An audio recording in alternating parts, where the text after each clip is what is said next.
Hey guys, this is Doug with Four Wheel Drive Truck.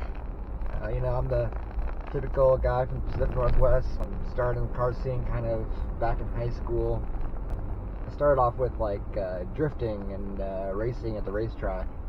And that was before I discovered the low, slow four-wheel drive. Started off, like I said, in high school with a front-wheel drive Subaru Justy. This thing was like straight out of the 80s, square, boxy, nothing spectacular about it, but first car, it was the best. I was shown going around a corner, ripping that e-brake in the snow and spinning that car sideways and kind of controlling it that way. Thanks Dad. That kind of progressed into going to the racetrack itself. I got a 200 SX Nissan. Buddy Chad took me out there in high school, and that's what really got me there was, that feeling of let's throw the car sideways to control it and go faster on the corner, but not straight. Picked up a 1990 Mazda Miata. I had that pretty much before the big, everybody's throwing the Miatas around. Everybody looked at me like I was crazy. I would get out there in this chick car and started drifting. Throw the top down, roll bars, everything. And so this is so far back that I bought it in almost perfect condition. It just needed a new soft top for $600. Now you can't even get a good shell for under $1,000.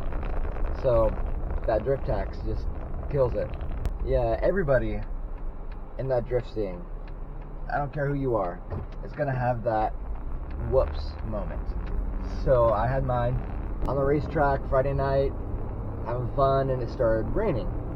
My Miata, I upgraded suspension, but didn't touch that engine, so I had that stock 105 horsepower. Well, when it rains, the track becomes slick, so it acts as if I bumped up double my horsepower. So me, thinking it was cool, started drifting in the rain, and I decided not to change out my tires to the more grippy tires. Well, that was my mistake. Spun around twice into the wall at about 40 miles an hour right there in the grandstand wall. My buddy Tyrell and I were perfectly fine. I had the harnesses, everything was safe, we didn't get hurt. Our necks were a little sore from the helmets, but the car not so much. That was a good learning experience. I never was in an accident or anything, so I know what to do now. But yeah, it was a big whoops. So nip tucked, made it work, drove it home that night, and I feel like that was kind of the turning moment of my drifting. I ended up out of luck picking up a 95 Toyota pickup. It had the 3-point slow V6, which is perfectly fine. And my good buddy Tyrell, he picked up a 95 Toyota Tacoma, made just a couple months after with a better engine, better basically everything in that thing. And we decided to go out to the Reeder Pit. When I was a kid, I picked up kind of a little bit of the wheeling, kind of off-roaded stuff. Had a little Honda Odyssey. It's like a hand levers to brake and give it gas. And I had to have been maybe 10, 12 years old, rolled it a couple times, and that was the most off-roading I've ever done, was that thing. But my buddy Tyrell, he grew up with it on quads, so he wanted to get me out. And we took our trucks out there, and I don't know, there's just something about putting that four-wheel drive in low and kind of just go wherever you want.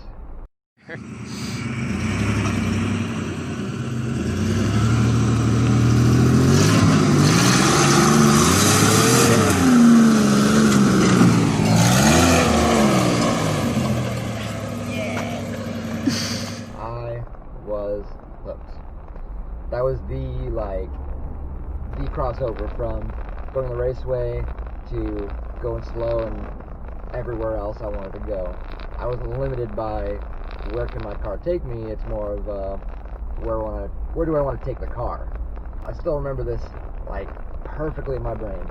I was up there and we stopped, kind of look around, and we looked, and there's this buggy, fully built buggy, coming up and over these rocks and these boulders. I have no idea how he did it, but the guy was just crawling super slow, coming up and over. He looks at us, reaches down, nonchalant, grabs this Starbucks cup, takes a big old sip, puts it back down, doesn't even stop moving, doesn't even slow down, just smooth, just grabs it, puts it down. I just blew my mind. This guy just crawling over literally everything. That's what I wanted to do. Maybe not to that extreme, but I didn't want to be limited by where I'm going. It's more of, hey, that looks cool, let's go there. So that's what I did. So with the truck, I really love that thing. It was a good learning experience. I made some bad decisions with it here and there as I'm learning. Ended up sliding into a tree, dented up the side, shattered the back window. It blew out like a shotgun blast. But I knew what not to do. Ironically enough, I did the same thing, or similar thing, with the Jeep earlier on this year. Whoops. So I didn't learn that much, I guess. Anyway, the truck was great, but it wasn't quite what I was looking for. So I decided to start looking into getting a Jeep Wrangler. I always liked the Jeep Wranglers. They're small, compact, you can take the convertible top off. I was used to that with the Miata, I really love that. In my process of trying to find a good Jeep that I would want to pick up, my brother picked up a Suzuki Samurai. For those who don't know what the Samurai is, it's basically the Japanese version of a Jeep Wrangler. A little bit smaller, but still solid axles front and rear, and very, very capable vehicle. Me being, the little brother, I want to be just like the big brother, so I picked up a Suzuki Samurai and started that build. And what I got was a good deal. It was cheap. It needed some work. Not mechanically. Mechanically, it was perfectly sound, perfectly solid, but it looks pretty bad. I had my sister bring me to go get it, and she had some major doubts. She was admitted to me later, like, she didn't want me to pick it up because it looked so bad, but I decided to clean it up, get some doors, soft top, interior, and make it look like somebody wanted to drive it. After that, I started taking it out, and that was cool, solid axles, but it was lacking a little bit, so I ended up doing the spring over lift. I threw on these gigantic 29-inch tires.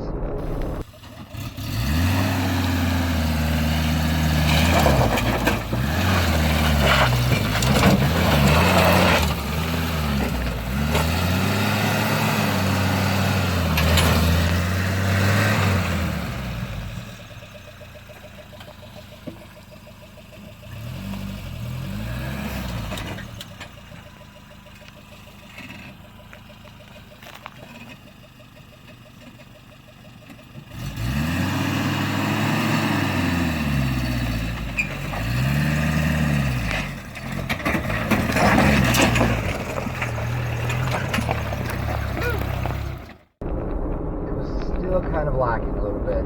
I know fiance she tolerated being in the Samurai with me, which is awesome. I love that. Like, one of our first dates was going out wheeling, and she tolerated it because apparently she liked me, so I decided to get something that was a little more comfortable. So I sold off the Samurai, which I think is kind of cool. I sold it to a coworker, and it was for his son's very first car ever.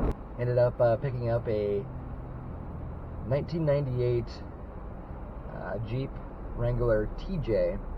It was the safari green, safari top with the tan green on it. I'm not going to show you anything more than the stock photo of it, because, kind of funny enough, the guy that I sold that Jeep to has become one of my good wheeling buddies, and I would prefer for him to kind of show it off because it's not my vehicle anymore. It's his.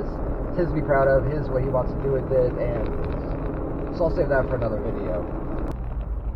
So now I have the 2012 Jeep Wrangler Unlimited Rubicon. I brought it home, had a little extra money that I wanted to put into it, bring it to the level of the TJ that I built up a little bit, and 1 week later was my first modification on it. And as you can see, it is far from stock now. I'm not going to go too much into it. I'll do another video later of the actual build of it, showing off a little bit more of what's going on.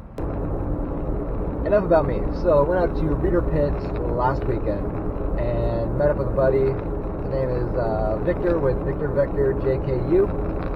If you haven't already, check out his channel. Go check it out. Really cool. He does a lot of how-to videos, and right now he's building a platform for the rear end, for more overlanding, storage, things like that. And he set up this kind of group to go out to Reeder Pit, or sorry, Reeder Foothills Off-Road Vehicle Park. It used to be called Reeder Pit. People were not so smart about it, tore it up, they shut it down, and then a lot of volunteers have gone through and actually built it back up as Reeder Foothills, and a lot of cool technical off-road trails, things like that out there. Ended up with 8 Jeeps, including myself. Met a lot of new people, really awesome people. Probably do some videos with them, check out some more trails around here. Now, Carter, I think it was one of his first times out with the Jeep. He's trying to check it out, so him and I opted to hang back and help out somebody who was brand new to wheeling. Super lovely lady, Lulu, and her son Ben came out in their brand new Jeep Wrangler JL. They've never done any off-roading, four-wheel driving, anything before, so they were brand new beginners. So I decided to help them out, kind of show them the ropes, and she took to it like she'd been doing it forever. Picked it up really quick and did really well. I already had that skill level built in just from natural experience driving. I thought that was really cool, and just like that one day I went out my truck, she was hooked.